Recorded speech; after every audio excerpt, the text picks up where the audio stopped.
Ipinapakita ng larawang ito ang pagtaas ng utang ng Pilipinas ngayong Marso na umabot na sa 1849 trillion ayon sa Bureau of the Treasury. Makikita sa larawan ang garapon na may label na debt bilang simbolo ng lumalaking utang ng bansa. Mga barya at perang piso na kumakatawan sa ekonomiya at pambansang pondo. Calculator na simbolo ng financial management at pagkwenta ng utang. Bandila ng Pilipinas bilang representasyon na ang issue ay tungkol sa bansa.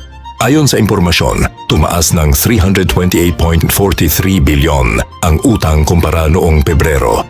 Isa sa dahilan ng pagtaas ay ang paghina ng piso laban sa dolyar. Ang domestic debt ay 12.53 trillions. Ang external debt ay 5.9.5 trillions. Bahagyaring tumaas ang guaranteed bonds sa 381.41 billion.